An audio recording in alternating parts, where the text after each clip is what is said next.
Jangan sombong, jangan angkuh, jangan sombong seperti Goliat. Karena sombong, karena angkuh, Daud mengalahkan Goliat. Anak Tuhan rendah hati dan selalu mengandalkan Tuhan. Karena itu Tuhan memberi kemenangan bagi Daud. Jangan sombong, jangan angkuh, Tuhan tidak suka orang sombong. Rendah hati mengandalkan Tuhan, itulah tandanya anak Tuhan. Shalom, salam jumpa kembali kawan-kawan Amang Inang, guru-guru sekolah minggu dimanapun berada. Salam sehat, kadongan, tetap semangat dan setia dalam melayani sekolah minggu. Mari sejenak kita sharing sermon singkat ya, persiapan khotbah sekolah minggu untuk hari Minggu tanggal 26 September 2021. 1 Samuel 17 ayat 40 sampai 50. Lalu Daud mengambil tongkatnya di tangannya, dipilihnya dari dasar sungai 5 batu yang licin dan ditaruhnya dalam kantung gembala yang dibawanya, yakni tempat batu-batu, sedang umbannya dipegangnya di tangannya. Demikianlah ia mendekati orang Filistin itu. Orang Filistin itu kian dekat menghampiri Daud dan di depannya orang yang membawa perisainya. Ketika orang Filistin itu menunjukkan pandangnya ke arah Daud serta melihat dia, dihinanya Daud itu karena ia masih muda, kemerah-merahan dan elok parasnya. Orang Filistin itu berkata kepada Daud, "Anjingkah aku, maka engkau mendatangi aku dengan tongkat?" Lalu demi para allahnya orang Filistin itu mengutuki Daud. Pula orang Filistin itu berkata kepada Daud, "Hadapilah aku, maka aku akan memberikan dagingmu kepada burung-burung di udara dan kepada binatang-binatang di padang." Tetapi Daud berkata kepada orang Filistin itu, "Engkau mendatangi aku dengan pedang dan tombak dan lembing, tetapi aku mendatangi engkau dengan nama Tuhan semesta alam, Allah segala barisan Israel yang kau tantang itu. Hari ini juga Tuhan akan menyerahkan engkau ke dalam tanganku, dan aku akan mengalahkan engkau dan memenggal kepalamu dari tubuhmu.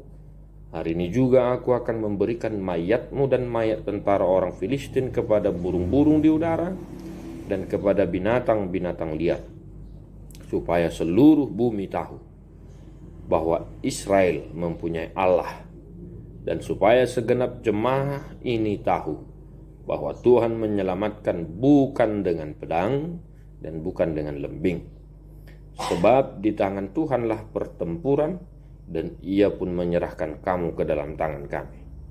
Ketika orang Filistin itu bergerak maju untuk menemui Daud, maka segeralah Daud berlari ke barisan musuh untuk menemui orang Filistin itu. Lalu Daud memasukkan tangannya dalam kantungnya, diambilnyalah sebuah batu dari dalamnya, diumbannya, maka kenalah dahi orang Filistin itu, sehingga batu itu terbenam ke dalam dahinya, dan terjerumuslah ia dengan mukanya ke tanah. Demikianlah Daud mengalahkan orang Filistin itu dengan umban dan batu. Ia mengalahkan orang Filistin itu dan membunuhnya tanpa pedang di tangan. Demikian firman Tuhan. Kawan-kawan Amang Inang, kali ini kita bertemu dengan satu sejarah yang sangat luar biasa. Ya, dan sudah sering kita dengar dan kita khotbahkan mungkin ya. Allah dalam sejarah ya. Artinya Allah bekerja dalam sejarah perjalanan bangsa Israel.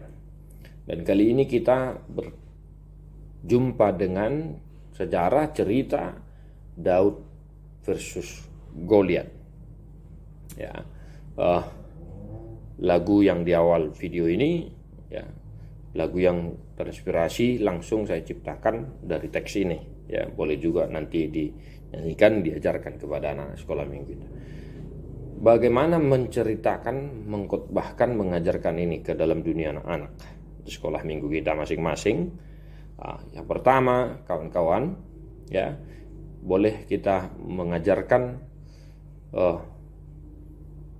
agar anak-anak kita itu, ya, tidak sombong, tidak angkuh. Yang jelas di teks ini orang-orang Filistin, ya, terutama Goliat, ya, sombong, congkak, angkuh, tinggi hati. Ya, karena dia melihat Daud yang masih muda, kecil lagi, ya. Makanya di ayat 43 orang Filistin berkata, "Anjingkah aku, maka engkau mendatangi aku dengan tongkat." Begitu sombongnya. Ya, mari kita ajarkan, kita ajari, untuk kita doktrin anak-anak kita itu, ya, agar jauh dari sikap perilaku yang sombong, angkuh, tinggi hati, menganggap remeh, ya, kepada kawan-kawannya ataupun kepada sesamanya. Ya, ini dari kecil perilaku, karakter, kehidupan seperti ini sudah harus kita ajarkan bagi anak-anak kita, agar kelak dia menjadi pribadi yang rendah hati. Yang kedua, Bapak Ibu Saudara-saudara, mari kita ajarkan anak-anak kita itu, kita ajari supaya mulai dari kecil, ya, agar menjadi pribadi yang senantiasa berserah, ya, kepada Tuhan, mengandalkan Tuhan, ya, berpasrah diri kepada Tuhan, ya, mulai dari kecil. Ya, sebelum memulai aktivitas, sebelum ke sekolah, ya, kita ajarkan untuk senantiasa mereka berserah diri kepada Tuhan. Ya, salah satunya melalui doa, ya, permohonan kepada Tuhan. Daud mengandalkan Tuhan, ya, jadi dia berpasrah diri, ya. Ucapan Daud di teks ini begitu luar biasa, ya.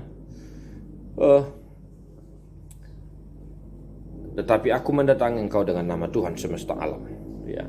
Nah itu, jadi dia berserah, berpasrah, dan mengandalkan Tuhan dalam setiap kehidupannya. Yang ketiga, kawan-kawan, Bapak Ibu Saudara-saudara, ya, mari kita mengajarkan anak-anak kita itu, mengajari mereka, mendidik mereka, ya, supaya menjadi anak-anak yang rendah hati, ya, rendah hati.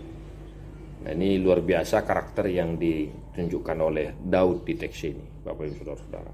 Ya, jadi Alkitab juga menyatakan Tuhan tidak suka dengan orang-orang sombong, tetapi Tuhan berkenan bagi orang-orang yang senantiasa merendahkan hatinya di hadapan Tuhan. Jadi pribadi yang, ya, rendah hati, ya, itu wajib dimiliki oleh setiap orang.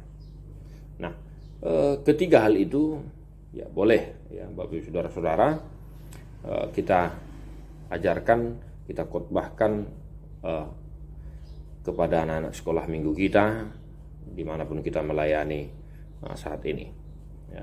Jadi mari kita tetap senantiasa mengajarkan kerendahan hati, berpasrah diri. Pun kita guru-guru sekolah minggu juga haruslah demikian, Bapak Ibu Saudara-saudara, agar kita, ya, mampu, ya, mengajari, mengkhotbahkan teks ini kepada anak-anak kita. Ya, tetap semangat dimanapun berada, stay prokes, jangan lupa berdoa. Tuhan Yesus memberkatimu. Melayani sekolah minggu adalah keputusanku, melayani Tuhan adalah kewajibanku. God bless you non-stop.